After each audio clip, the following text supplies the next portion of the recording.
Welcome back to the Rev Mel Show with my wonderful, fabulous guest, Mistress Melissa. And I guess we've got some chat questions. There we go, chat questions. Okay, our chat meister for the evening. Robert asks, actually comments that he's seen you doing some fire flogging, and he wants to know how difficult it is to learn that. Well, thank you very much, Robert, for coming out and watching and things like that. Fire flogging is very difficult. It's very precarious. It's a type of temperature edge play that I would not recommend anybody trying unless they've had an astute amount of training with it, because it can be very, very, very dangerous. Very dangerous. And what do you use for safety as far as what do you have to have around you when you do fire play? Anything with fire play, I would recommend fire extinguishers, wet towels, fire blankets. I use fire blankets from Trick Concepts. There's a plug for you.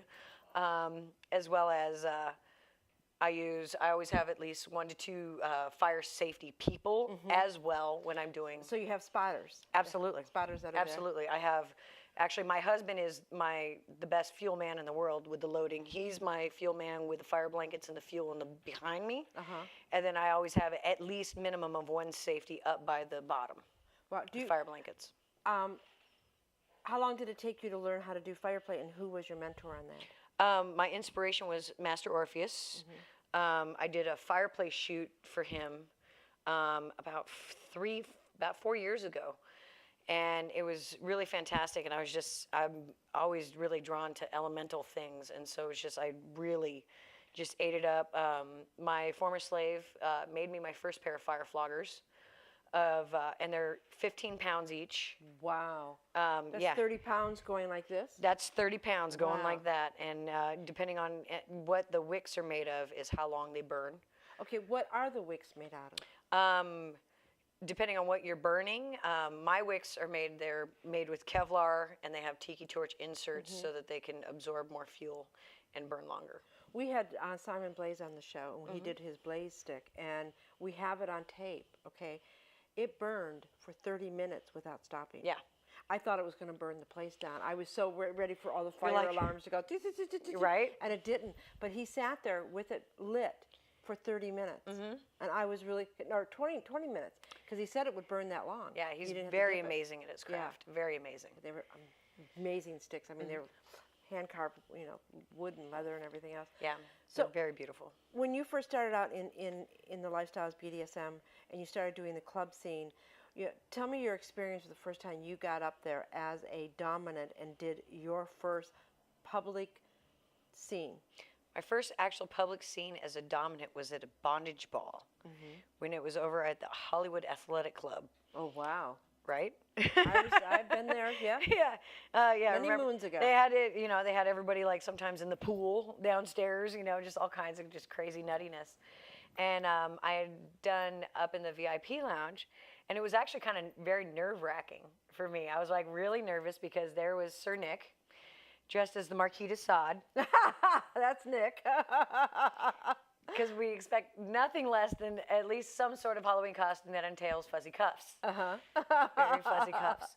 And it was really hilarious. He was just like, I was flogging back then, just like I do now. And he was like, wow. And he's sitting there like, ooh, look at you. And I was just like, oh, God, I just got to get through this scene. I was really nervous because I was like, oh, my peers are looking at me. So this was your first public scene? My first public scene as a dominant. On stage? Yeah.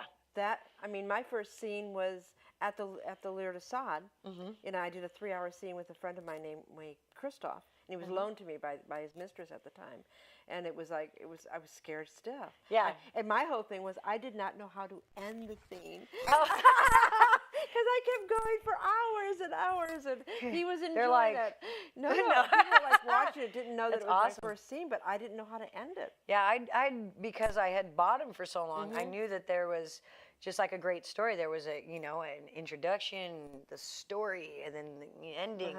And so it was like I already knew there was the warm up because I'd done so many scenes in a professional setting as a switch and everything like that. So I had an semblance of how to do that.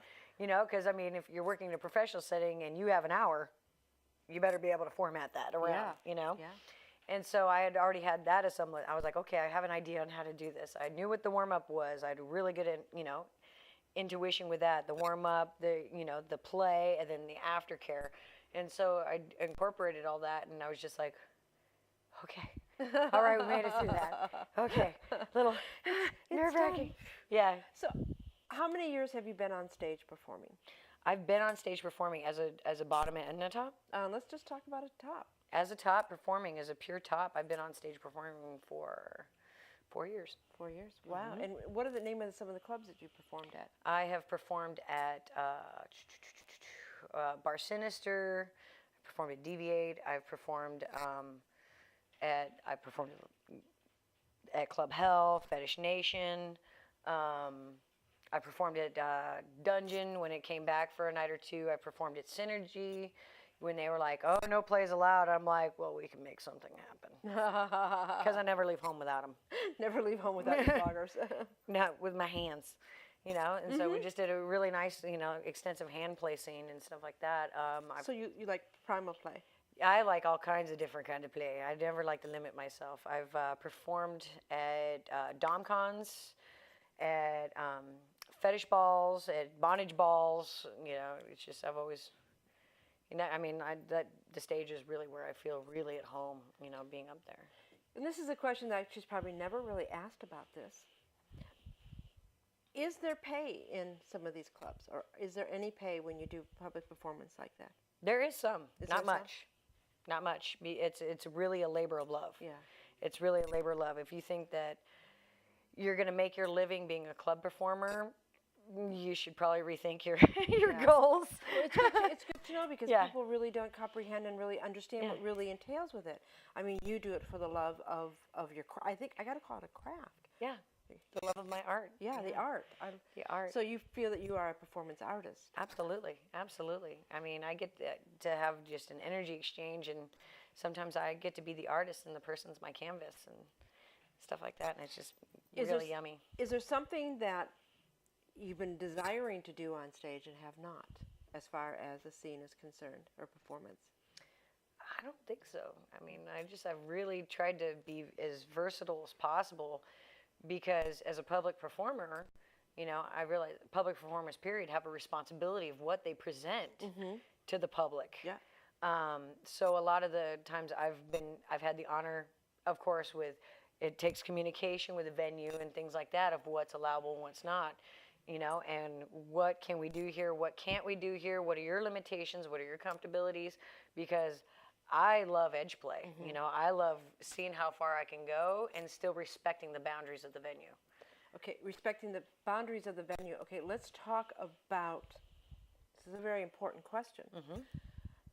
How is the club scene, because now you're in 3 different lifestyles in BDSM. How is the club scene affecting the new kids that are coming out on the block and playing? I don't think that some of the new kids out on the block that are playing, I don't think have the understanding of how to communicate those things. And so they see some of the people doing some of the edge play up on stage, and they're like, oh, I could do that. And they do it, and it's not the safest possible manner. Yes. There are injuries that have resulted, which is very unfortunate, because that kind of has a reflection on the entire community. Oh yeah, the whole community have been a few times up in an uproar. Absolutely, because and our community is very unforgiving of some of that uproar. They can be very unforgiving, and then also it's a dance. It's not so much that it can be unforgiving. It's also a person who takes on the role of being accountable for what they were doing. It's a 2-part dance, just like everything. It's like, okay, they're going to call you on your shit, and you can either be accountable or you can not. Yeah. And some people have been accountable, and it's worked out nicely. Some people have been not so accountable, and it hasn't worked out nicely. Yeah. And we've seen it, and I don't even need to go into any more detail than that. That's all in the past, but it's really interesting because we've had big uproars here in Los Angeles because we have so many clubs. We have so many venues. Well, we have a blessing of having all those clubs and venues. Yeah. Not many people in the not many cities in the United States have the amazing blessings that we do to be able to do this out so publicly. We have Threshold, we have the Lyre d'Assad, we have Passive Arts, we have Dragon's Gate, we have the new club Bastille. I mean, in the Bastille Dungeon, Yeah, and these are all in a matter of 25, 30 miles away from each other, less than that. Yeah. And then we have how many of the, the monthly clubs or what have you. We have Fetish Nation, there's Bat Cave, there's Club Hell, Bar Sinister. There's a couple other ones that like tend to spring up, but they don't last very long and stuff like that because you are battling these, and you are in a competition with these larger venues that have already had a draw for some time. You performed at Club Hell. Yes. I think it was the first time I've ever seen you or met you was when you were at Club Hell. Oh, okay. So it was quite a few years ago, a couple of years ago. Yeah. It was the first time we met each other, and we have professional houses in Los Angeles, quite a few of them, which is really interesting to have all these different levels and layers of the BDSM community. Yeah. I mean, they figure something like 400,000 people are involved with some sort of kinky sex in Los Angeles. I believe it. Absolutely. 400,000 of us. Well, some people don't even realize they're into kinky sex until they're like, you just go, that's kink. Yeah. They're like, well, I like it when my husband, takes a handkerchief and puts it over my eyes. I'm like, that's sensory deprivation, honey. That's BDSM. He takes off my stockings and he ties me to the bed with it. I'm like, that's restraint. Could be bondage. I don't know how good his knots are. And once in a while, he turns me over and he gives me a couple little love taps on my butt. Love taps. That's spanking. And if you go in a certain direction, could be called corporal punishment. It's a vocabulary lesson tonight. But I'm vanilla. But I'm so vanilla. You guys are kinky. I'm vanilla. I'm like, no, you're vanilla with like bean. There's vanilla, no bean. You got some bean. Well, that's why we call TSR Network. We are changing the world one vanilla at a time. Yes, there are many, many flavors in the icebox. Well, we're trying to do a positive spin on BDSM in about the community because there's so much negative press. Oh, absolutely. There's always going to be, but a lot of times any press is good press. Yeah. Because it promotes an awareness. Yep, it does. But what's amazing is the fact that there's one of your family members is kind of kinky, and your other brother is kind of kinky, and my other brother is very kinky. Actually, funny story, if I may. Yeah. Night before Halloween, my brother he flew out from Tennessee. That's where my mom and my brothers live. I'm not from there. We're all from here, and yeah, right. Oop, there goes. If you're paying attention, you'll understand. Goodness. Okay. And he was like, well, you've been here for such a long time. Yeah. So. And it was really hilarious because he was like, before I go home, could you leave some dragon's tail marks on my back? And I was like, sure, buddy. Because I took the first time that I took my brother up on a stage was the night before my wedding. Yeah. I took him up there and I was like, it was just like the nerves were going and I was like, and I had these girls going like, Mistress, would you spank me? It's my birthday. And I was like, not tonight, honey. I need heavies. And I called my little brother over and I played with one of my friends who's a heavier bottom. And and people were just like, that's your brother. That's a little awkward. And I was like, dude, you don't understand. I've been kicking this shit out of him for over 19 years. There's going to be no sexy about this. This is straight out. I duct taped him. Play. Here. There's not going to be any, no. And it was just hilarious. It was, I like broke his belt on him and stuff like that, and he had marks on him. I woke him up. He handcuffed him to the stair railing when he was at our house. It was just like old times. But the night before, the family, all in the family, right? It really is. The night before Halloween, I took him and we did a little show at a friend of mine's party. And so I had him, my friend who's a heavy, and I had my submissive and his wife. And so I worked on all four of them. And it was hilarious because